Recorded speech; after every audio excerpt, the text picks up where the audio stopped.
सुनो, कहाँ तक पढ़ लिया हमने? लास्ट वाली क्लास में देखो क्या देखा। इस लास्ट वाली क्लास में हमने ये देखा कि जो राज्य सरकार हो ना उसके द्वारा कौन कौन से टैक्स लगाए जा, और जो केंद्र सरकार हो ना उसके द्वारा कौन कौन से टैक्स लगाए जा। तो मोटे मोटे तौर पर तो याद होने चाहिए आपको। बताओ केंद्र सरकार के द्वारा कौन कौन से टैक्स लगाए जा, 2-4 टैक्स के नाम बता दो आप। इनकम टैक्स, और बताओ 2 टैक्स बता दो, और यूनियन एक्साइज ड्यूटी, और बस। मैम आप बताओ केंद्र सरकार के द्वारा लगाए जाने वाले 2 टैक्सों के नाम बता दो आप। 2 हो गए। आप मीनू हो, बताओ। उपकर साबास। आप बताओ राज्य सरकार द्वारा लगाए जाने वाले टैक्स, 2 टैक्स। वह क्या हो? वैट, वैट, चुंगी गरीब, और अच्छा शाबाश, वेरी गुड। आप बताओ कि जो हो भारत सरकार पैसे से पैसे कहाँ से कमाती है? टैक्स तो नॉन टैक्स था? टैक्स तो कमाती है। अच्छा, केंद्र सरकार के पास ज़्यादा टैक्स है, राज्य सरकार के पास ज़्यादा टैक्स है? क्यों हो? देश का गार्जियन है वो। गार्डन नहीं, गार्डन नहीं, गार्जियन। ए चुप हो जाओ, बात बताओ। बताओ केंद्र सरकार के द्वारा टैक्स, 2 टैक्स के नाम बताओ केंद्र सरकार के द्वारा। अच्छा, और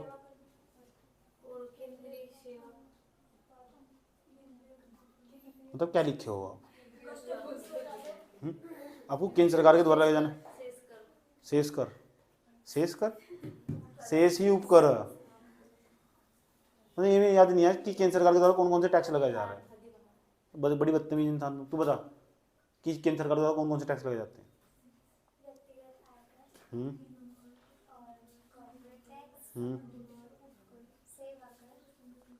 क्या कर?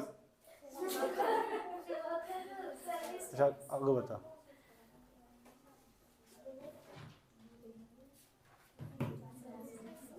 बस यही बता, तू बता बता। केंद्र सरकार द्वारा लगाए जाने वाला टैक्स।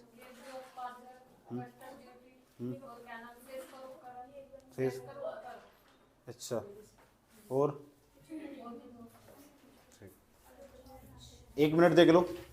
केंद्र सरकार के द्वारा लगाए जाने टैक्स कौन है? हम जीएसटी से पहले की बात कर रहे थे।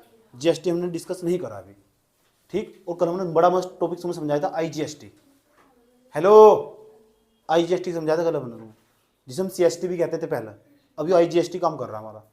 और कल वहीं लाकर अपनी बात छोड़ दी थी कि आईजीएसटी के तहत ना भारत सरकार का जो खजाना, ठीक, जो 1.38 लाख करोड़ रुपए भारत सरकार को जो प्राप्त हुआ, जो हमारे वित्त मंत्री जी ने कहा था कि हमने 1.38 लाख करोड़ रुपए जीएसटी से कमाई हो चुकी, GST is totally settle, GST settle हो चुका। नहीं, फ्रांस के अंदर जीएसटी पहले से लागू। आपकी पड़ोसी प्रिय, आपके मित्र, आपका अनुज, अनुज का मतलब क्या हो? मित्री हो। अनुज का मतलब मित्री हो। आया समझ? आपका भाई बंधु मित्र, उसे बोल रहा। आपका जो मित्र पड़ोस में, आपका दुश्मन है मित्र, सब मित्र बराबर ने जो रखा आपको पड़ोसी पाकिस्तान, जीएसटी वहाँ पहले से लागू। समझ बात है? लेकिन पूरी दुनिया में जीएसटी कई सारे देशों में लागू, लेकिन सबसे ज़्यादा महंगी दरें भारत के अंदर मौजूद है जीएसटी की। और भारत के लोग आज भी अधिक मात्रा में टैक्स पे कर रहे हैं। पूरी दुनिया में सबसे महंगा टैक्स पे कर रहे हैं। उसके बाद कल लास्ट में समझाया गया था, कुछ पहले समझाए थे केंद्र सरकार के द्वारा कौन कौन से टैक्स लगाए जा, और वही तुम याद नहीं रख पा रहे। सबसे पहले नंबर बताया व्यक्तिगत आयकर, पर्सनल इनकम टैक्स, वीडियो देखो। दूसरे नंबर पर समझाया गया था, दूसरे नंबर पर कॉर्पोरेट कर, वैसे निगम कर। उसके बाद कॉर्पोरेट टैक्स हुआ, कॉर्पोरेट टैक्स को हम कहते हैं निगम कर। तीसरे नंबर पर जाओ, उसे बोलते हैं यूनियन एक्साइज ड्यूटी। थोड़ा और नीचे जाओ, आए समझ, उसे बोलते सेवा कर, सर्विस टैक्स। फिर नीचे जाओ थोड़ा, उसे बोलते कस्टम ड्यूटी, जिसे हम आयात कर, निर्यात कर भी था वहाँ, निर्यात कर अब है नहीं बिल्कुल भी, आयात करिए हमारे यहाँ से। उसके बाद आ जाओ नीचे जाओ, शेष जिसे हम कहते हैं उपकर, फिर कहते हैं अधिभार, जो भी डिस्कस नहीं करे, जिसे हम सरचार्ज कहते हैं, और शेष कहते हैं। ये भी डिस्कस करने छठे नंबर पर, 7वें नंबर पर स्टार लगवाया था। इधर चले जाओ, राज्य सरकार के द्वारा लगाए जाने वाले टैक्स भरमार मात्रा में। नंबर 5 स्टेट एक्साइज ड्यूटी, एक तो लीकर हो, एक ओपीएम हो, अफीम, उन पर राज्य सरकार टैक्स लगाती है। दूसरे नंबर पर बताया गया था क्योंकि तुम वैट, जिसे वैल्यू एडिड टैक्स कहते हैं, मूल्य वर्धित कर, जिसका दीदी के द्वारा क्वेश्चन भेजा गया तो रूप में, जिसे देखकर तुम इग्नोर कर देते हो, पूरा क्वेश्चन नहीं पढ़ते, बर्बाद हो जाओगे तुम। जो क्वेश्चन नहीं पढ़ता होगा उसका पढ़ाई किसी काम का नहीं है, जीरो पढ़ाई कर रहा हो, जीरो। जो बच्चा जीरो पढ़ाई कर रहा है, जो क्वेश्चन नहीं देख रहा, उसकी पढ़ाई किसी काम की नहीं है। रद्दी आजी कागज का टुकड़ा, बंद कर दो पढ़ाई, जिसके पास क्वेश्चन बैंक नहीं है, बंद कर दो पढ़ाई आज यूपीएससी की, कोई किसी काम की नहीं है। अभी कह रहा हूँ, अभी छोड़ दो पढ़ाई, किसी काम की नहीं है अगर कुछ क्वेश्चन बैंक नहीं है साथ में। इसलिए पर्सनली सजेस्ट कर रहा हूँ, चाहे एडिटोरियल देख रहे हो, चाहे कुछ कर रहे हो, कुछ भी पढ़ रहे हो, क्वेश्चन बैंक साथ में रखो, क्वेश्चन याद होना चाहिए तुम्हारे। उसके बाद वैट पढ़ाया, वैट के बाद बताओ क्या क्या पढ़ाया वैट के बाद। उसके बाद पढ़ाया था भाई रोड टैक्स, रोड के बाद टोल टैक्स पढ़ाया, टोल टैक्स के बाद बताया चूंकि कर, stamp duty tax, motor vehicle tax, entertainment tax, विद्युत कर, इलेक्ट्रिक, स्टाम्प ड्यूटी टैक्स, अच्छा मालगुजारी कर। और सब के बारे में थोड़ा थोड़ा डिटेल से कंघा लगाया अच्छी तरह, वीडियो से देख देख कर तमीज से लिखना, उसमें सारा कुछ नहीं छोड़ना बिल्कुल भी, एक एक डायलॉग भी लिख देना। इतना बताओ समझ में आया नहीं है, कोई प्रॉब्लम यहाँ तक, इतना हम समझा देता कर। लेकिन तुम्हें बताऊं, चाहे जितने भी टैक्स हो, जितने भी टैक्स हो, अधिकांश जो टैक्स है ना भारत सरकार के, वे भारत सरकार के पास मौजूद है, केंद्र सरकार के पास मौजूद है। और जो इधर के राज्य सरकार के द्वारा जो टैक्स है ना, राज्य सरकार के पास बहुत ही कम टैक्स मौजूद है। समझ में आया बात है, राज्य सरकार के पास बहुत कम टैक्स मौजूद है और केंद्र सरकार के पास बहुत ज़्यादा टैक्स मौजूद है। ऐसा इसलिए किया गया, वो देश का गार्जियन है, देश को मैनेज करता है वो। अभी हम जीएसटी नहीं पढ़े, लेकिन जीएसटी को टच कर करके तुम पढ़ाते चले गए। अब तुम ना तुम्हें सवाल पूछूंगा और सवाल का उत्तर नहीं बताएगा ना, फिर देख लेना तुम, ठीक। चले अब ध्यान से सुनना अच्छे तरीके से। भारत का जो संविधान है ना, भारत के संविधान में अब जितना सारा टैक्स, इतना सारा टैक्स का पैसा चला जाएगा, ये सारा टैक्स का पैसा किसके पास चला जाएगा? केंद्र सरकार के पास। केंद्र सरकार के पास चला जाएगा सारा टैक्स का पैसा। अधिकांश कुछ है जो राज्य के पास चला जाएगा, कुछ ऐसा जो केंद्र सरकार के पास चला जाएगा, कुछ ऐसा जो राज्य के पास चला जाएगा। अब जो केंद्र सरकार के पास पैसा चला जाएगा टैक्स का, तो इतना सारा पैसा इकट्ठा कर रहा केंद्र सरकार, तो उसकी क्या मोरल ड्यूटी नहीं बननी चाहिए कि उसे जो पैसा वो राज्यों को बांटना चाहिए? क्या उसकी वह मोरल ड्यूटी नहीं होनी चाहिए? मोरल नैतिकता के आधार पर उसे नैतिक ड्यूटी होनी चाहिए नहीं कि वो जो पैसा उसके पास इकट्ठा हुआ वो राज्यों को बांट दिया जाना चाहिए? अभी तो केंद्र सरकार के पास जीएसटी है, भारत पूरे भारत में लागू, जीएसटी के तहत केंद्र सरकार के पास इतना सारा पैसा चला जा रहा जीएसटी लागू करने में, तो केंद्र सरकार की जो इसकी इनकी ड्यूटी नहीं होनी चाहिए क्या कि सारा का सारा पैसा राज्य सरकार को बांटा जा? आएगा समझ में? जो केंद्र सरकार के पास जो पैसा हो राज्य सरकार को बांटा जा। इसका सबसे अच्छा जो वर्णन करा वो करा भारतीय संविधान ने। और भारतीय संविधान ने पता क्या कहा? भारतीय संविधान के अनुच्छेद 280 में ये कहा गया कि जो राष्ट्रपति ना, देखो पॉलिटी कनेक्ट कर रहा हूँ यहाँ तक, इकोनॉमिक्स तक। भारतीय संविधान के अनुच्छेद 280 के अनुसार ये बताया गया कि जो हमारा जो राष्ट्रपति होगा ना, हर 5 साल के बाद वे एक वित्त आयोग का गठन करेंगे। उसे इंग्लिश में हम फाइनेंशियल कमीशन कहते हैं। पता लग गया? वो फाइनेंशियल कमीशन इसी बात की अनुशंसा करता होगा, रिकमेंडेशन देता होगा, सलाह देता होगा। सब सुनूंगा क्या बताया कि केंद्र सरकार के पास जो पैसा आया, उसके पास जो सरकार के पास जो पैसा इकट्ठा हुआ, उसमें से कितना पैसा कौन कौन से क्षेत्र में जाना चाहिए, अपनी अनुशंसाएं देता हर साल। बहुत इंपॉर्टेंट है अनुशंसाएं। समझ में आई बात है? अब तक जो फाइनेंस कमीशन है ना, 15 बार फाइनेंस कमीशन बन चुका। कितनी बार? 15 बार। और 15वें नंबर की जो अनुशंसाएं होंगी ना, वे 2026 तक जारी रहने वाली। जो 5 साल के लिए बनाया गया था, 20 के लिए, 20-21 में चला, 6 साल के लिए बन गया वो, क्योंकि बीच में कोरोना चला आया था। आया था वो। और 2026 तक ना उसकी रिकमेंडेशन भारत के अंदर काम करने वाली। और यूपीएससी जब भी फाइनेंस कमीशन अपनी अनुशंसाएं देवा ना, उसके अंदर जाने माने लोग बैठते हैं। एनके सिंह प्रोफेसर हैं, बहुत बड़े प्रोफेसर हैं। इन प्रोफेसर के द्वारा इन्हें इसका जो वित्त आयोग बनाया गया था भारतीय संविधान के अनुच्छेद 280 के तहत, उसका चेयरमैन बनाया गया। बात समझ में आया? और इनके द्वारा जो रिकमेंडेशन दी गई ना, बड़े काम की रिकमेंडेशन है। उन्होंने बताया केंद्र सरकार अपने पास जीएसटी का इतना पैसा रखो, बाकी राज्य सरकार को दे दो हर 5 साल। अब ये बताओ, ये जो बनाया गया 20 में बनाया गया, इससे पहले जो बनाया गया 5 साल घटा दो 20 में, तो 2015 में बनाया गया, 2015 बनाया था। हाँ 2015 बनाया था। उससे पहले तो 5 घटा दो उसमें, 10 बनाया गया। उससे पहले 5 घटा दो उसमें, 5 बनाया गया। इस तरह करके मैंने तुम 12वें नंबर का जो वित्त आयोग था उसकी थोड़ी खास बात बताऊंगा, 13वें नंबर का जो वित्त आयोग था उसकी खास बात बताऊंगा, 14वें नंबर का वित्त आयोग था उसकी खास बात बताऊंगा, और 15वें नंबर का तो सब कुछ मुझे पढ़ाना ही तुम। और तुम्हारा आज सलाह मैं तुमसे एडवाइस देता हूँ, फ्री फंड में सलाह देता हूँ। 15वें नंबर का जो वित्त आयोग था उसकी क्या क्या अनुशंसाएं थी, उसने क्या बताया था, कौन से क्षेत्र में कितना पैसा देना चाहिए, बहुत इंपॉर्टेंट है, यूपीएससी में लिखने में बहुत काम की आती है। और जब भी तुम केंद्र और राज्य संबंध के बारे में लिख रहे हो ना, हर साल यूपीएससी में एक सवाल आता है यहाँ से GS2 के अंदर, कभी कभी GS3 में भी टच कर जाओ क्वेश्चन हो कि केंद्र राज्य संबंध बहुत इंपॉर्टेंट है। केंद्र राज्य संबंध, केंद्र और राज्य के जो संबंध बीच लगातार बिगड़ते रहते हैं। कम से कम 20 लाइन निकाल लो तुम यहाँ से। पता क्या, यूपीएससी कुछ नहीं है गेम खेलने का, तुम्हारे पास कंटेंट है, उसके साथ गेम बनाकर बस क्वेश्चन लिखने की क्षमता होनी चाहिए। कहीं तो कोई सा भी डाटा उठा जो तुम्हारी कॉपी के अंदर मौजूद है, उसे उठाकर वहीं कहीं चिपका दो। अपना तुम्हारे जब तुम सोचना स्टार्ट कर दो ना, ये मेरे पास क्वेश्चन का उत्तर है, इसके मैं इतना कंटेंट लिख सकती हूँ, इसका मेरा मुझे कुछ ना कुछ पता। और ये एक दिन में कंप्लीट नहीं होगा, ये तुम जब अगले साल तुम पहुंच जाओगे ना, मैंने क्या करता हूँ, मैं तुम मेरे क्वेश्चन का उत्तर देखते हो, आया समझ लो, उसमें एडिटोरियल में 1-2 लाइन होगी मिलेगी, तो बाकी कुछ नहीं मिलने का। क्यों? मैं कहाँ से लिख रहा हूँ, मेरे पास इतना कंटेंट तैयार हो चुका कि मैं किसी भी टॉपिक पे बोल सकता हूँ, लिख सकता हूँ। और जब तक तुम इस तरह की क्षमता तुम्हारे अंदर मौजूद नहीं होने की, you are not qualified UPSC exam. आया समझ लो, प्रोफेसर एन के सिंह की तरह सोचना पड़ेगा तुम्हें, जिन फाइनेंस कमीशन का चेयरमैन बनाया गया। बात समझ में आई? कोई प्रॉब्लम है? आता चलो दोबारा समझता हूँ। भारत, ये सवाल आर्टिकल पूछा था, फिर पूछा आर्टिकल बताओ, इतना महंगा आर्टिकल पूछ रहा था, महंगा क्यों नहीं, जो इकोनॉमिक्स से रिलेटेड था, पूछा ना 280 के बारे में। वित्त आयोग का प्रावधान भारतीय संविधान के अनुच्छेद 280 के अनुसार किया गया है, सही गलत है? ये तो स्टेटमेंट पूछा हुआ सेम यूपीएससी का सवाल पीढ़ी के अंदर। आया समझ में? इसका गठन भारत के वित्त मंत्री करते हैं। कौन करते हैं इसका गठन? आया समझ? कितने साल के लिए? पता लग गया क्यों? ताकि केंद्र और जो राज्य है ना, उनके मध्य संबंध को सुचारू और प्रगाढ़ बनाया जा सके। कैसा बनाया जा सके? केंद्र और राज्य के बीच में कोऑर्डिनेशन स्थापित किया जा सके, समन्वय स्थापित किया जा सके, सहकारी संघवाद की अवधारणा को बढ़ावा दिया जा सके।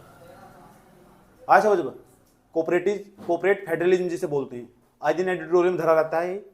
अब बताओ फाइनेंस कमीशन के बारे में हल्का हल्का समझ में आया क्या? आज मैं फाइनेंस कमीशन के बारे में तुम्हें समझाने की कोशिश करता हूँ, और क्या क्या बताया गया बहुत ध्यान से समझना अच्छे तरीके से। केंद्र सरकार के पास बहुत सारे टैक्स थे, राज्य सरकार के पास जो टैक्स थे, केंद्र सरकार के पास भी टैक्स थे, राज्य सरकार के पास भी टैक्स थे। ध्यान से सुनना अच्छे तरीके से। केंद्र सरकार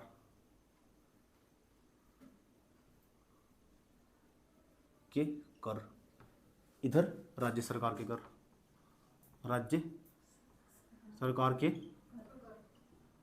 कर।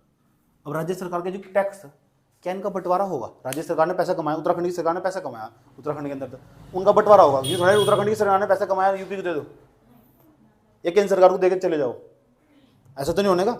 ये राज्य सरकार के जो टैक्स हो ना, उनके द्वारा टैक्स के पैसे जो इकट्ठा करे जाओ, उनका बंटवारा नहीं होने का। लेकिन जो केंद्र सरकार के जो पैसे कमाएगा, इतना सारा पैसा कमाया, मोटी मोटी रकम कमाई, भारतीय संविधान का अनुच्छेद 280 पता क्या कहता? भारत के जो राष्ट्रपति होंगे ना, भारत के राष्ट्रपति, इनके द्वारा एक वित्त आयोग बनाया जाएगा। भारतीय संविधान के ना अनुच्छेद, ये सारी लाइन लिखनी तुम, अनुच्छेद कौन सा? अनुच्छेद 280 के अनुसार, 280 में कहा गया एक फाइनेंशियल कमीशन बनाया जाएगा, इसे बोलते हैं वित्त आयोग। क्या बोलते हैं? वित्त आयोग। और ये वित्त आयोग बनाया जाएगा ना, समझ में आया बात? यह जो वित्त आयोग बनाया जाएगा, इसका गठन बताओ कौन करेंगे? राष्ट्रपति करेंगे। कौन करेंगे? राष्ट्रपति। क्यों करेंगे? पता लग गया? क्योंकि जो केंद्र सरकार के पास जो टैक्स इकट्ठा हुए ना, इन टैक्स का बंटवारा करना, जो टैक्स इकट्ठा हुए इनका क्या करना? बंटवारा करने का काम किसका होगा? वित्त आयोग का। वित्त आयोग बताएगा, लेकिन वित्त आयोग बताएगा सिर्फ, अनुशंसाएं देगा। इसकी जो अनुशंसा है, उसकी रिकमेंडेशन सरकार को बाध्यकारी नहीं होगी, पहले बता रहा हूं। दोबारा फिर समझ लो, मैं तुम्हें मैगजीन पढ़ाने वाला हूँ, जून की, जुलाई की, अगस्त की, सितंबर की, समझ में आया बात? या और वो मैगजीन अपने भाई चैनल पर डाल लूंगा, उसमें देखो तुम सर पढ़ा समझा के भेज दूंगा। आज ही वीडियो आ जाएगा, रात ही मैंने तैयार कर दिया था। जून से करंट अफेयर पढ़ते कैसे हुआ, तो तुम्हें सलाह मिलेगी, बस देखना तुम्हें बैठ कर शांति से समझाया क्या जा रहा है, यूपीएससी कहाँ से सवाल पूछा, और मैगजीन कैसे पढ़ते हैं। समझ, विजन का मैगजीन हो, तेरे लिए बहुत काम का होगा, तेरे लिए बहुत काम का होगा, और तेरे लिए बहुत काम का होगा जो एग्जाम देने वाले। वैसे 2 साल का, 2-2.5 साल का करंट अफेयर पूछा, पिछले वाले पेपर में 3 साल का करंट अफेयर पूछ रखा था। समझ में आया बात है? इसलिए काम का होगा, और देखकर आराम से निकल जाइए चुपचाप वीडियो को, समझाया क्या जा रहा है। ठीक, कौन कौन से न्यूज़ चर्चाओं में रही थी, क्योंकि मैं बहुत आराम से समझाऊँ, इत्मीनान के साथ समझाऊँ टॉपिक में। समझ में आई बात? 4-5 टॉपिक है जो चर्चाओं में रही, तुम चाहे तो नोट्स भी बना सकते हो। समझ, इतनी आपत्ति नहीं है। और तुम्हारे नोट्स में भी मिल जाएगा, तुम्हें पॉलिटी का अलग समझाया जाएगा, इंटरनेशनल रिलेशन का अलग समझाया जाएगा, इकोनॉमिक्स के जो टॉपिक रहे होंगे उस महीने में वे अलग समझाए जाएंगे। समझ में आया बात? है ठीक, उसका वीडियो आने वाला हो रहा, इंतजार करना शांति के साथ। उसमें पीडीएफ में समझा रखा, लेकिन ठीक पीडीएफ में समझा रखा, मैं अपना कंटेंट यूज करूँ, उसमें बता रखा कि जी इसमें कंटेंट कितना काम का, इसका कंटेंट मैगजीन का। समझ आई बात? फिर बताऊँ मैं करंट अफेयर कहाँ से तैयार करता हूँ। फिर तुम अगर तुम्हें कोई ना भी पढ़ना है, तुम्हारे पास सोर्स ना हो, तो तुम बिना सोर्स के भी पढ़ाई कर सकते हो, ऐसा बताया गया। लेकिन तुम्हें तैयारी नहीं छूटने की। फिर समझ में आया बात है? सारे रास्ते बता दूंगा, सारे घाट को तैयारी करने के। ऑनलाइन गए थे, ऑनलाइन पढ़ना है, अच्छा फिर तो ठीक। समझ में आया? तो केंद्र सरकार के जो टैक्स होंगे उनका क्या करना होगा? बंटवारा करना होगा। तो केंद्र सरकार के पास जो टैक्स हो, राज्य सरकार के टैक्स का बंटवारा नहीं होने का, केंद्र सरकार के पास टैक्स का बंटवारा होगा। केंद्र सरकार देश का गार्जियन है, इतनी सारी कमाई करता है, इतनी सारी कमाई, जब इतनी सारी कमाई करता होगा तो जो टैक्स इतनी सारी कमाई करता होगा उसका तो बंटवारा होगा। अब बंटवारा करने का जिम्मेदारी किसे दिया गया? वित्त आयोग को। वित्त आयोग की नियुक्ति कौन करता होगा? राष्ट्रपति करता होगा, इसका एक चेयरमैन होगा, उसका एक अध्यक्ष होगा। वर्तमान समय में जो वित्त आयोग बनाया गया वो कब बनाया गया? 6 साल के लिए बनाया गया, 20-21 के लिए, और 21 से लेकर 26 तक के लिए। 21 से लेकर 26 तक 5 साल नहीं बैठ जाएंगे। वो 20-21 क्यों बताया गया? बीच में कोरोना चला आया था, इसलिए 6 साल के लिए काम कर रहा है। ये 15वें नंबर का वित्त आयोग। अब 5-5 साल के लिए बनता, 15-5 75, आजाद देश को आजाद हुए 75 साल हो गए जब से ये आयोग बनता ही चला आ रहा। और इसकी जो रिकमेंडेशन हो ना, बड़े काम की हो। और मैं भी इसकी जो रिकमेंडेशन है, इस आयोग की रिकमेंडेशन है, देखता देखता बड़ा हो चुका। और तुम्हारा होमवर्क जो 15वें नंबर का वित्त आयोग था ना, 15वें नंबर की वित्त आयोग था, उसके बारे में आज मैं तुम्हें पढ़ाऊंगा। और तुम्हें घर जाकर ना तमीज से लिखना इसके बारे में डाटा। 15वां वित्त आयोग क्या कैसे ने सलाह दी थी, ये सब बताता। भारत तो कहता है केंद्र सरकार को इस क्षेत्र में इतना पैसा खर्च करना चाहिए, इसे इतना पैसा दे दो, इस राज्य को इतना पैसा दे दो, इस राज्य को इतना पैसा देना चाहिए। समझ में आया बात? ये यूपीएससी यहाँ तो सवाल ही पूछा वित्त आयोग पर। पता है वित्त आयोग पर कितनी बार सवाल पूछ लिया? घर जाकर सर्च करके पीछे देखना, पॉलिटी के अंदर भी क्वेश्चन होगा, पॉलिटी के अंदर भी वित्त आयोग यहाँ का क्वेश्चन वहाँ पूछ रखा है। 15वें नंबर का जो वित्त आयोग को उसकी रिकमेंडेशन बताओ क्या क्या दी उसने। सेम सवाल 14वें नंबर का जो वित्त आयोग था उसके प्रोफेसर कौन थे, उसके प्रोफेसर के द्वारा जो भी सलाह दी गई थी भारत सरकार को, वे बताओ किस काम की है। क्योंकि आगे तुम भी तो यही काम करोगे, तुम भी तो एडवाइस देने का काम करोगे। समझ में आया बात? समझ में आ रही बात है? यहाँ तरीके सवाल पूछो उसकी अनुशंसाएं क्या क्या अनुशंसाएं देखना चाहो तो कि तुमने अनुशंसाएं पढ़ी भी नहीं पढ़ी उसकी। आज तुम्हारा होमवर्क का 15वें नंबर का जो वित्त आयोग था उसकी अनुशंसाएं तुम्हें पढ़नी होगी। लेकिन तुम जानना चाहते हो कि जो वित्त आयोग है उसके द्वारा जो केंद्र सरकार के पास जो टैक्स आते हैं उसका बंटवारा करने की जिम्मेदारी किस किस प्रकार दी गई, किस तरह बांटा गया। भाई केंद्र सरकार के पास इतना सारा पैसा इकट्ठा हुआ, वो कैसे बांटा जाएगा, कौन से राज्य को कितना दिया जाएगा। बड़ा टेक्निकल पोर्सन है और देखना है तो पक्का सवाल पूछेगा। अब तक तो पूछा नहीं लेकिन पूछ लेगा प्री में भी मेंस में भी। जानना चाहते हो? मैं इस क्वेश्चन साथ डिस्कस करके चलूंगा, बताऊंगा कहाँ से तुम लाइन निकाल कर लिख सकते हो। बस इतनी बात बताओ, समझ में आई नहीं आई है? जब भी केंद्र राज्य संबंध आगा, केंद्र राज्य संबंध के बारे में तुम्हें चाहे कुछ लाइन लिखनी हो तो भारतीय संविधान कैसे लिख सका नहीं। भारतीय संविधान के अनुच्छेद 280 के अनुसार वित्त आयोग का प्रावधान किया गया है जिसकी नियुक्ति राष्ट्रपति द्वारा की जाती है। आया समझ में? अरे ऐसे इससे बेहतरीन तरीके से लिखते हैं, केंद्र तथा राज्य संबंध को सुचारू बनाने के लिए भारतीय संविधान के अनुच्छेद 280 के अनुसार राष्ट्रपति हर 5 साल के लिए एक वित्त आयोग का गठन करते हैं।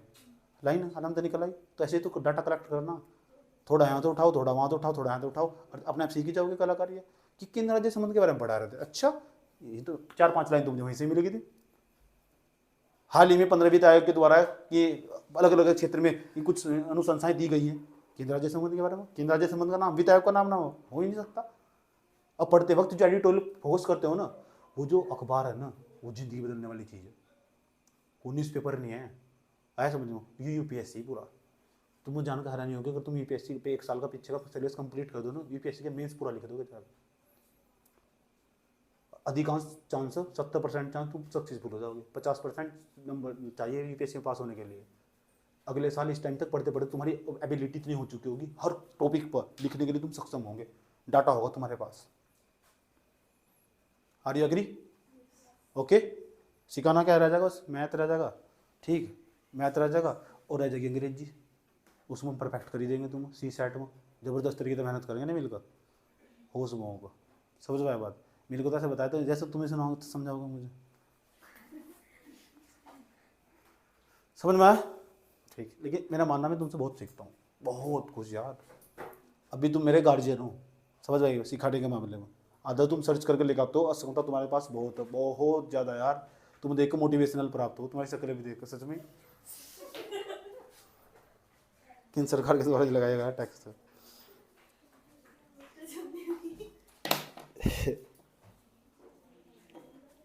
लेकिन दो ऐसे हैं, जितने भी टैक्स थे ना केंद्र सरकार के, चुप हो जाओ, केंद्र सरकार के जितने भी टैक्स थे ना सबका बंटवारा होगा, लेकिन जो सेस होगा जिसे बोलते हैं उपकर, इसका बंटवारा नहीं होने का, ये केवल केंद्र सरकार के पास रहने वाला। हो सकता है यूपीएससी ने स्टेटमेंट बना के पूछ ला। दूसरे नंबर पर ये सवाल पूछा हुआ, एक होगा अधिभार, उसे बोलते हैं सरचार्ज। इसे मैं स्टार्च इसलिए करा के भी डिस्कस नहीं करा और डिटेल से डिस्कस करूंगा। इसे बोलते हैं अधिभार। एक स्टेटमेंट बनाया मैंने, केंद्र सरकार के पास जितने भी टैक्स होते हैं या सभी टैक्स, केंद्र सरकार के सभी टैक्स का बंटवारा राज्य सरकारों के बीच में होता है। गलत है सही है? ऐसे स्टेटमेंट बना के पूछ रखे, ऐसे स्टेटमेंट उसने बना के पूछ रखे, दो का नहीं होता। आया समझ में? तो सभी हो और केवल हो, इस तरह के स्टेटमेंट गलत हुए। ठीक, सभी हो और केवल हो, इस तरह के स्टेटमेंट हमें से क्या माने जा? गलत माने जा। ऐसे सवाल, इतनी बात बताओ, समझ में नहीं है? ठीक, कोई दिक्कत? आ जाओ। अब जो 15वां वित्त आयोग बनाया गया, कौन से नंबर का वित्त आयोग बनाया गया? 15वें नंबर का 15वां वित्त आयोग। मैं आज इसकी खास खास बात बताऊंगा तुम्हें, और इसका सजेशन दूंगा तुम 15वें वित्त आयोग के बारे में पढ़ना। कब से कब तक बनाया समझ लो।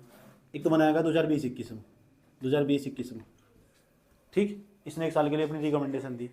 और दूसरा नंबर बनाया गया, पता कब बनाया गया? 21 से लेकर 2021 से लेकर 26 तक। कब तक? 26 तक, तब अपनी रिकमेंडेशन दी।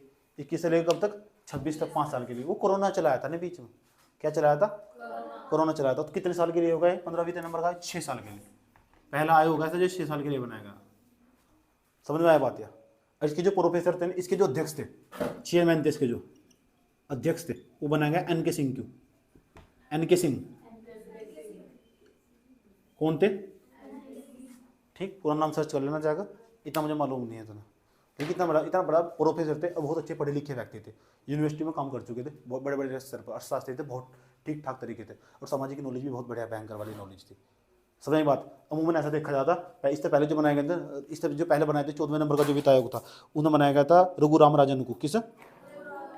वे आरबीआई के गवर्नर भी रहे थे। इससे पहले बनाया गया था जो 13वें नंबर के थे, विजय केलकर को, वे भी आरबीआई के गवर्नर थे। उससे पहले बनाया गया था रंगराजन को, ये प्रोफेसर थे।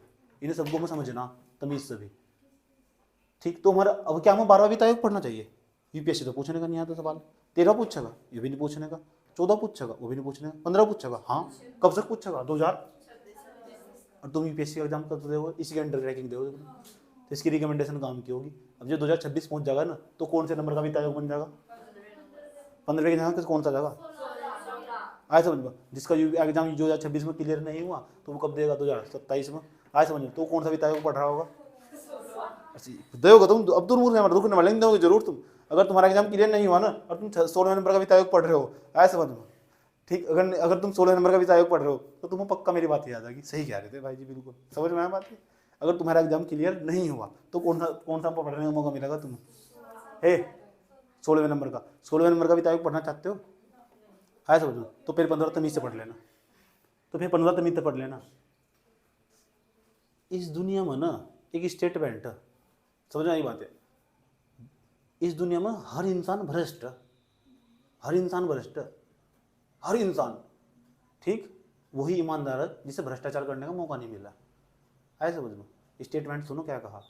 इस दुनिया में वही ईमानदार है जिसे भ्रष्टाचार करने का मौका नहीं मिला, नहीं तो हर इंसान भ्रष्ट। स्टेटमेंट समझ में आया?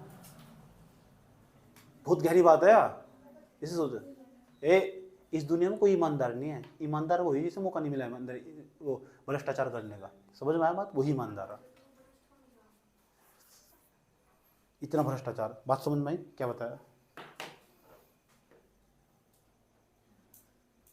बताओ।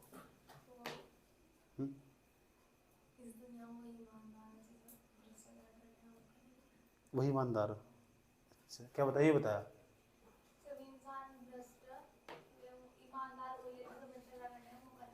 अच्छा, बात समझ में आया? ठीक। अध्यक्ष पता लगा? इसके अध्यक्ष कौन थे? प्रोफेसर एन के सिंह। कौन से नंबर का वित्त आयोग? इतना बड़ा डॉक्यूमेंट है इनका, सारा पढ़ना। हाँ क्या जा रहा है? बट यूपीएससी वाले को सारा पढ़ना, अरे थोड़ा बहुत तो उसके लिए कुछ चाहिए थी। आया समझ लो, पढ़ो अच्छी तरह। तुम्हें बातें अच्छी लग रही है पढ़ते वक्त, मुझे ही भेजो भाई जी देखो एन के सिंह ने क्या बताया था। एन के सिंह ने कहा था स्वास्थ्य क्षेत्र में इतना खर्च करना चाहिए, लेकिन सरकार ना एज बजाओ, सरकार इनके द्वारा जितनी भी रिकमेंडेशन दिया हुआ सारी नहीं मानती सरकार, कुछ कुछ क्षेत्रों में मानती है, लेकिन इनकी रिकमेंडेशन काम की हो। जब सरकार फिर धोखा खा जाना उस क्षेत्र में, फिर कुछ फिर यूपीएससी को लिखना पड़ा 15वें वित्त आयोग के द्वारा सलाह दी गई थी स्वास्थ्य क्षेत्र में इतना खर्च कर दियो, इन्होंने खर्च करा इतना। ऐसा बोल लो तो तुम्हारी इनके स्टेटमेंट बड़े काम के हो लिखने में। 15वें वित्त आयोग के द्वारा पहले कहा गया था डिफेंस पे इतना खर्च करना, इन्होंने खर्च करा इतना बजट में। इनकी जो अनुशंसाएं बाध्यकारी नहीं होती, लेकिन अमूमन ऐसा देखा जाए भारत सरकार इनकी जो अनुशंसाएं मानती है। राष्ट्रपति के द्वारा इसका गठन करा जा रहा। ऐसा राष्ट्रपति किसकी अनुशंसा पर कार्य करेंगे? राष्ट्रपति मंत्रिपरिषद की। आया समझ में? कोई दिक्कत यहाँ तक? ठीक। और मंत्रिपरिषद फिर ऐसे व्यक्ति को सदस्य बनाएगी, ठीक, जो होगा उनकी जान पहचान का होगा तो सही सलाह देगा। सारी सलाह तो उनकी मानी नहीं जाती। इनकी अनुशंसाएं रिकमेंडेशन बाध्यकारी नहीं होती वित्त आयोग के द्वारा जो दी जाती है। अब मैं चाहता हूँ तुम 15 वित्त आयोग तमीज से पढ़ो। अब मैं बताना चाहता हूँ तुम्हें, देखो केंद्र राज्य संबंध के बारे में कुछ भी आगा, यहाँ तो तुम 4-5 नहीं निकाल सको। क्या क्या निकाल सको? एक तो अनुच्छेद मिलेगा, 280 मिलेगा, नहीं मिलेगा? आया समझ में? उसके क्या कहा गया कि भारत के राष्ट्रपति एक वित्त आयोग का गठन करेंगे प्रत्येक 5 वर्ष के अंतराल पर। करेंगे नहीं करेंगे? उसका वित्त आयोग का कार्य क्या होगा? वित्त आयोग का कार्य यह होगा ताकि केंद्र और राज्य के मध्य संबंध को सुचारू प्रगाढ़ बनाया जा सके, ये धन का बंटवारा सुचारू रूप से किया जा सके। इससे बेस्ट कुछ नहीं होने का। वित्त का बंटवारा, धन का बंटवारा, समझ में आया बात है? वित्त का बंटवारा, धन का बंटवारा सुचारू रूप से किया जा सके। लिख सकते हो आप लाइन, आराम से लिख सकते हो, ठीक। उसके बाद यो केंद्र राज्य संबंध को सुचारू बनाने के लिए तो सरकार बताती है जो 15वें नंबर का जो वित्त आयोग 14वें नंबर का होगा, जो 12वें नंबर का होगा, 13वें नंबर का होगा, उनके द्वारा बताया गया केंद्र सरकार सुनो, आप अपने पास इतना पैसा रखो, आप अपने पास इतना पैसा रखो, इतना पैसा राज्य को दे दो, आप अपने पास इतना पैसा रखो, इतना पैसा राज्य को दे दो। अनुपात में बताती है, अनुपात में। जानना चाहते हो कितना कितना अनुपात बताएगा? ठीक, जैसे मैं कहने लगूँ चलो मेरे पास ये में एस, ये एक्स नाम की मेरी कोई वाइफ होगी, ठीक, मेरे पास है 10 रुपये, कितने रुपए, ठीक, उसके पास पाँच ही ठीक है, बस 5 रुपये ठीक है, इतनी उसकी औकात नहीं है, 5 नहीं, चलो रहने दो, ज़्यादा पैसे दे दो, अमीर घर के। एस पर टैक्स कर दो, एस पर टैक्स करो कितना बैठेगा, 10 बट्टे कितना बैठेगा 120, धड़ धड़ कितना बैठेगा 1/12, मैथ तो ये होगा 1:12। अब बताओ एस के पास कितने पैसे, 1 रुपया, एक्स के पास कितने पैसे, 12 रुपये। अनुपात में, वैसे भी वास्तव में तो पैसे ज़्यादा है ना, अनुपात में जो संख्या कम दिखाई देगी तुम्हें, अनुपात में समझा जा सकता है। अगर मेरे पास 1 बोरी ना तो उसके पास 12 बोरी, अगर मेरे पास 1 करोड़ है ना तो उसके पास 12 करोड़, यानी मेरे 12 गुना ज़्यादा पैसे इस पर, अनुपात में समझा जा सकता। अनुपात में खूबी होया, क्या अनुपात में किया, समझ में आती है। वैसे तो हकीकत में पैसे को अलग, लेकिन अनुपात के जरिए बस थोड़ा सा इशारा देकर समझा जा सके कि उसके पास पैसे ज़्यादा, इसके पास पैसे कम। तो तुम जानना चाहते हो कि केंद्र सरकार अपने पास कितना पैसा रखती है? केंद्र सरकार माई बाप है नहीं, अरे भाई जब घर में बंटवारा हो तो बच्चों को बांट दिया जाए नहीं पैसा, तो कितना बच्चों को दिया जाएगा और कितना माई बाप अपने पास रखते हैं? कौन? माई बाप। बात समझ में आई? अनुपात में खूबी होया, तुम इसे आराम से समझा सकते हो। आ जाओ, जानना चाहते हो जब 12वें नंबर का वित्त आयोग आया ना, 12वें नंबर का वित्त आयोग, उसके जो अध्यक्ष थे 2005 से लेकर 2010 तक काम करा उसने। हेलो, 12वें नंबर का वित्त आयोग, उसके द्वारा अनुशंसाएं दी गई केंद्र राज्य के बीच में कितना कहता है पैसे बांटा जाएगा, कितना केंद्र के पास रहेगा, कितना राज्य के पास जाएगा। जानना चाहते हो? आ जाओ, टैक्स का पैसा बता रहा हूँ तुम यहाँ तो समझना अच्छे तरीके से, ठीक। चलो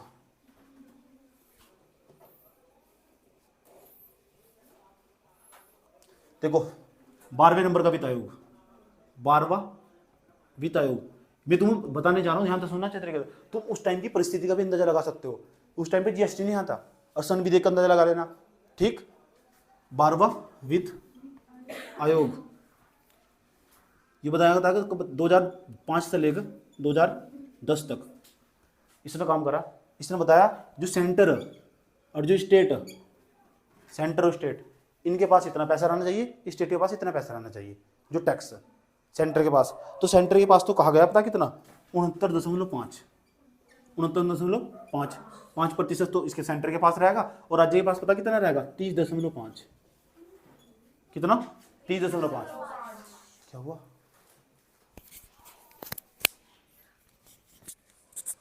समझ में आया? 12वें नंबर का वित्त आयोग ने क्या कहा? अब आया 13वें नंबर का वित्त आयोग। कौन से नंबर का? 13वें नंबर का वित्त आयोग। इसकी रिकमेंडेशन दी गई 2010 से लेकर 2015 तक, 2010 से लेकर, ठीक। अच्छा, इसके जो अध्यक्ष थे ना, अध्यक्ष का नाम भी याद रखना यार, उसका नाम था आर रंगराजन, आर रंगराजन। ये बताओ कौन थे?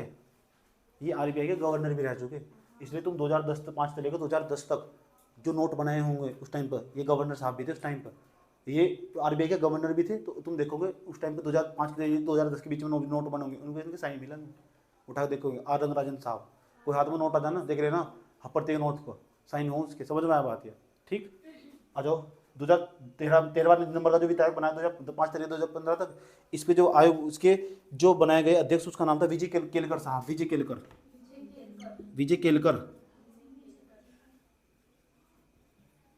केलकर साहब। इनके द्वारा जो रिकमेंडेशन दी गई, सेंटर स्टेट के बीच में जो पैसा बांटा गया, सेंटर स्टेट के बीच में पैसा बांटा गया, उस सलाह दी गई 68, केंद्र को सरकार को कहा तुम 68 रुपये पर रखो अपने पास, इसके पास 32 कर दिया गया। 68-32, 68-32 का खेल चल रहा, कोई दिक्कत है? आगे चलो।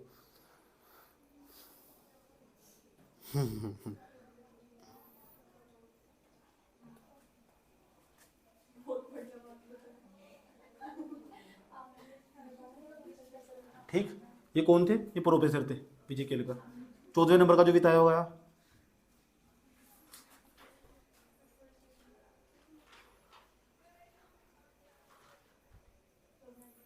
14वें नंबर का जो वित्त आयोग आया था ना, उसका नाम, उसके अध्यक्ष 14वें नंबर का वित्त आयोग, उसके अध्यक्ष थे V.Y. रेड्डी। वो कब से काम कर रहा था? 2015 से लेकर 20 तक। V.Y. रेड्डी। इन्होंने पता क्या कहा? मैं क्यों लिख रहा हूँ आंकड़े? आंकड़े क्यों लिख रहा हूँ मैं? बस यही तो खास बात है। ये तो विश्लेषण तो करना चाह रहा हूँ मैं। पहले क्या था, अब क्या है? आया समझ में? मेरे सिर में दर्द थोड़ा ही है, मैं 15 वर्ष आगे निकल जाता। इसका मतलब आंकड़े विश्लेषण का चीज हो। आ जाओ, इसने क्या कहा? 58। अच्छा ये बताओ, 2015 में मोदी सरकार नहीं आ चुकी थी? आ नहीं चुकी थी? कुछ तो बदलाव करेगी? करे नहीं। और 2015 से लेकर 20 के बीच में क्या हुआ? जीएसटी लागू नहीं हुआ। जीएसटी लागू नहीं होगा। इसका मतलब जीएसटी लागू हो चुका।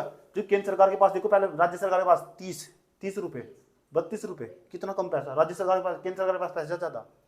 अब देखो पैसे इधर कितने जाएंगे, तुरंत हो जाएगी इधर आए 42 रुपए। अब तो राज्य सरकार मजबूत हो चुकी, यानी मोदी के कार्यकाल के अंदर राज्य सरकार मजबूत हुई।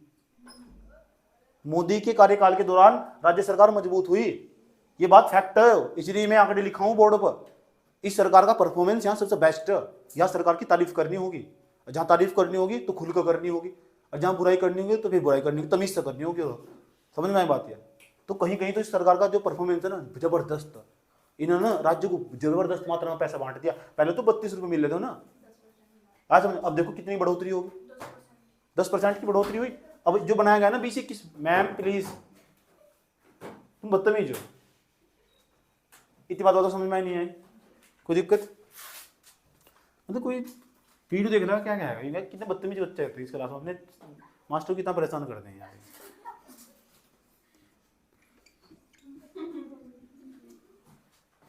मेरे दोस्त बेचारे वीडियो देखते हैं शांति से साथ बैठ कर, कह रहे तो आपकी क्लास के बच्चे वो है कौन है? इधर देख लो, 15वें नंबर का जो वित्त आयोग था वो बनाएगा 6 साल के लिए। 6 साल के लिए कब कब? 20-21 और 21 से लेकर 26 तक बनाएगा। कोई दिक्कत यहाँ तक?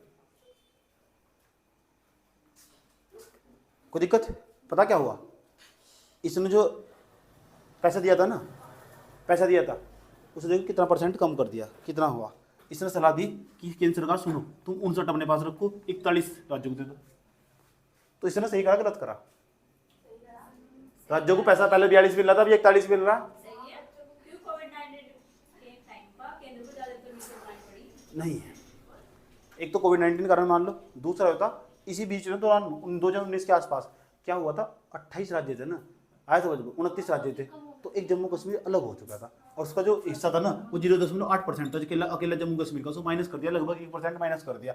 इसी राज्यों को छीन लिया, कोई पैसा कम नहीं करा, जितना पैसा उतना, जितना पैसा दिया उतना दिया। और राज्यों को ना भरपूर मात्रा में पैसा दिया गया ताकि तुम लोगों का विकास कर सको। लेकिन राज्य ना काम करने के लिए तैयार नहीं है। आज समझ में, इतने सारे आंकड़े इसलिए ही बोर्ड पर लिखा हूँ ताकि तुम समझा सकूं कि राज्य के पास पैसे की कोई कमी नहीं है। और तो और 2022 और जो 23 का बजट था ना, उसके दौरान केंद्र सरकार के द्वारा घोषणा की गई कि हम ना 1 लाख करोड़ रुपए का लोन राज्य सरकार को फ्री में दे सकते, वो भी 50 साल के लिए, मुफ्त, कोई ब्याज नहीं लेने की जरूरत है। 50 साल के लिए तुम हमें लौटा देना। सोच सकते हो, राज्य सरकार काम करने को तैयार नहीं है। राज्य सरकार है निकम्मी। समझ में आ दिया? अब ब्लेम करती केंद्र सरकार को। बात समझ में आई है? बात बताओ, पैसे की क्या कमी? पैसे की तुम सोच लो, यानी पहले वाली जो सरकार थी, चलो पहले वाली सरकार को कह दो, इस सरकार के द्वारा देखो कितना बेहतरीन परफॉर्मेंस काम करा गया, राज्यों को कितना पैसा बांटा गया, 42-41 कर दिया गया। तो ये क्या कह रहे हैं आंकड़े? ये कह रहे कि राज्य सरकार के पास पैसे की कोई कमी नहीं है, राज्य सरकारें निकम्मी है। निकम्मी? कौन सी कमी? आज समझ में? इन आंकड़ों को देखने के बाद पता लग रहा राज्य सरकार काम करने तैयार नहीं है। तो फिर ऐसा क्या हो रहा? आज राज्य पीछे रह चुके, आज राज्य, अब हमारे जो मेंस का सिलेबस है उसके अंदर टॉपिक जो कि छोटे राज्य संबंध बड़े राज्य, छोटे राज्य हम बनाते चले जा रहे हैं, क्या विकास की गारंटी देते हैं? छोटे राज्य में बनाते चले जा रहे हैं, विकास की गारंटी देते हैं? अरे भाई, राज्य सरकारें काम नहीं करना चाहती, वहां छुटपुट जो राजनीति वो काम करती है। आए ये छुटका ना, छुटका मुटका जो राजनीति करने वाले हैं, सुन लो ध्यान लगा कर, छुटका मुटका राजनीति करने वाले लोग वे काम करते हैं यहाँ से। समझ में आ बात है? कोई दिक्कत? 59 तो चला गया किसके पास? केंद्र सरकार के पास। 41 किसके पास चला गया? इतनी बात बताओ, समझ में आई?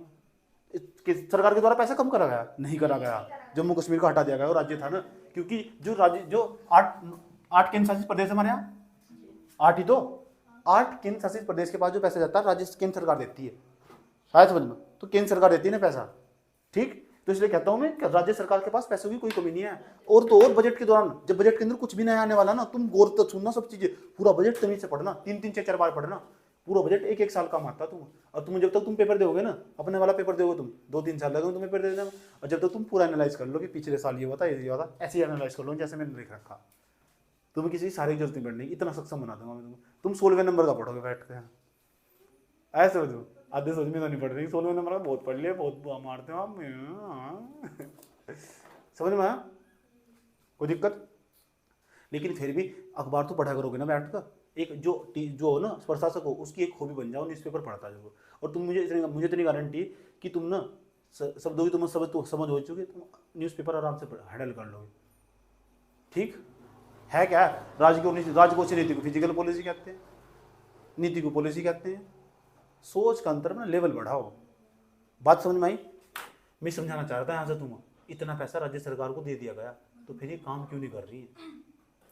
बात समझ में आई? कोई प्रॉब्लम यहाँ तक? इसका मतलब राज्य सरकारों को, राज्यों का, जिन लोगों का विकास के अंदर विकास नहीं हो पा रहा, इसका मतलब समझ जाओ तो केंद्र राज्यों के बीच संबंध, केंद्र राज्यों के बीच में जो लड़ाई चल रही, यहाँ तो कुछ पॉइंट निकाले जा सकते लिखने के लिए कि 15वें वित्त आयोग के द्वारा यह सलाह दी गई, 15 वित्त आयोग जिसका निर्माण 2021 से लेकर 26 के लिए किया गया है, समझ की बात है, उसके द्वारा यह सलाह दी गई कि केंद्र सरकार के पास 59 और राज्य सरकार के पास 61 अनुपात में पैसा रहना चाहिए, 59-41 अनुपात में पैसा रहना चाहिए। आए हमें 59% हिस्सा किसके पास? केंद्र सरकार के पास। बढ़ता तो चलेगा, पहले की अपेक्षा तो बढ़ा ना, बढ़ा नहीं बढ़ा, फिर भी सरकार काम करने को तैयार नहीं है राज्य की सरकार। ऐसा क्यों? ऐसा क्यों?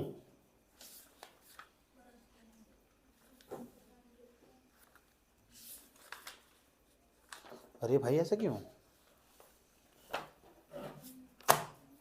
बहुत दांत दिखा रही है, क्या हुआ?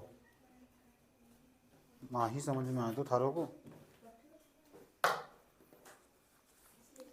ठीक, इतना ही नहीं, केंद्र सरकार के द्वारा ये भी कह दिया गया 1 लाख करोड़, बहुत बड़ी रकम, 1 लाख करोड़ रुपए ब्याज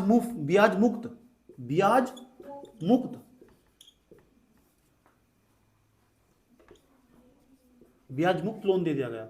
वाओ, कितनी बड़ी बात कह दी गई। राज्य सरकारों को समझ में आया बात? क्या ब्याज मुक्त लोन की बात कर रहे हैं, वो 50 साल तक लौटाओ तुम, डोंट वरी। इतना पैसे की भरमार। और तो और तुम उस जानकर हैरान नहीं होगी, केंद्र सरकार के द्वारा ना ग्रांट भी देता, अनुदान भी देता। अनुदान का मतलब क्या हो? ग्रांट का मतलब ये हो, एक बार पैसा दे दिया ना, तो उसका ब्याज देना, उसे लौटाने की जरूरत भी नहीं है। हाँ, ग्रांट भी देता, जिसे हम अनुदान बोलते हैं। समझ में आया बात? क्या सरकार देती है, अनुदान भी देती है सरकार हर साल। अब सोच लो, इतना सारा पैसा ही नहीं मिल रहा, तो फिर भी विकास नहीं हो पा रहा लोगों का। इसका मतलब समझ गया? भ्रष्टाचार। कौन सा चार? भ्रष्टाचार न सबका। ये नेताएं लोग ना, काम करने के लोग, सब दिक्कत तो जब खड़ा हो, जब यहाँ के बच्चे, छोटे छोटे बच्चे भी राजनीति करते हैं। आए समझ में? छोटे छोटे बच्चे भी राजनीति करते हैं, चौराहे पे खड़े होकर बड़े बड़े भाषण देते हैं। ऐसे इन तो बात करो ना करो, बात किसकी करते हैं? विकास की नहीं। जो चुनाव में ज्यादा खर्च करेगा उसे पैसे देंगे, हमारा ऐसे नहीं होगा। हमारा अभी देखो विकास कौन कर रहा, वो तो मुद्दे गायब हो गए। इसलिए मैं लोकसभा का चुनाव लड़ने जा रहा हूँ। समझ आई बात है? हरिद्वार सभा से वेट, इसलिए तुमने घर वालों को आग्रह कर देना पहले। किसकी? हाँ, इनकी ऑडिटिंग करना। एक सांसद की जो निगम हो ना, 5 साल तक 25 करोड़ रुपए कमा लो। MPLID स्कीम के तहत 5 करोड़ नहीं मिलते सर। समझ में आया बात? इतनी बात बताओ, समझ में ही नहीं है? पता लग चुका तुम्हें? कि केंद्र सरकार के द्वारा जबरदस्त मात्रा में वित्त देने की धन की कोई कमी नहीं है। इसका मतलब राज्य सरकारें काम करने को तैयार नहीं है। समझने की बात है। इसी राज्य सरकार को हमें कहना चाहिए please do you homework, do you homework. और केंद्र सरकार यही कहती है। लेकिन सबसे बड़ी समस्या पता कहाँ हुई? सबसे बड़ी समस्या कहाँ हुई? सबसे बड़ी समस्या हुई कोरोना काल में। कहाँ? ये भी हम पढ़ेंगे। लेकिन ये बताओ, केंद्र सरकार के पास, चलो पहले मान लो राज्य सरकार के पास पहले तो कमी है थी, अब कोई कमी क्या पैसे की? लोन भी मिल रहा, ब्याज मुक्त मिल रहा, उधारी मिल रहा है। और तो राज्य सरकार भारतीय लोन ले आती। राज्य सरकार के पास इतनी अनुमति, राज्य सरकार 2020 का क्वेश्चन है, पीरी का ये बता रहा हूँ। राज्य सरकारें एशियन डेवलपमेंट बैंक तक भी जाकर पैसा ले सकती है। इतनी भारत सरकार को अनुमति दे रखी, तुम भारत से ज़्यादा का लोन ले आओ, जापान के बैंक तो लोन ले आओ जाकर। 2020 का पीरी का क्वेश्चन है, दिल्ली में दिया था मैंने पेपर। यू आया समझ में कि राज्य सरकारें भारत से लोन ले सकती है क्या? स्टेटमेंट सही गलत है? तो आपका आंसर हाँ, दे सकती है।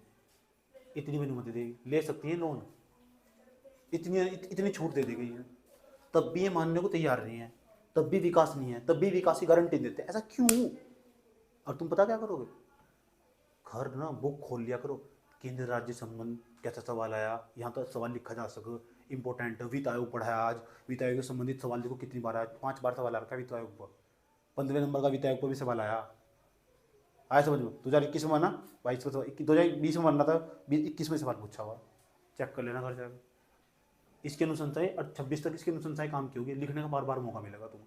मेन चीज़ है कंटेंट निकालना अपने लिए।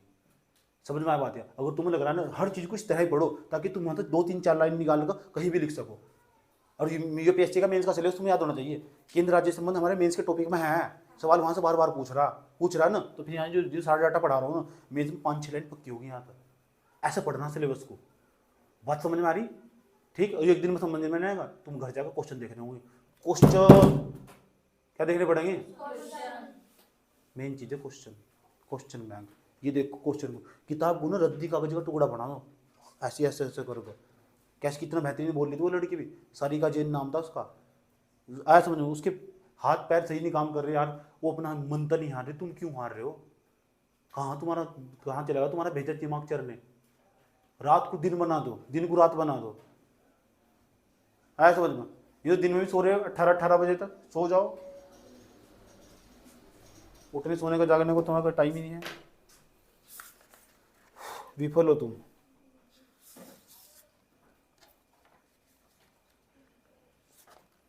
ठीक। हाँ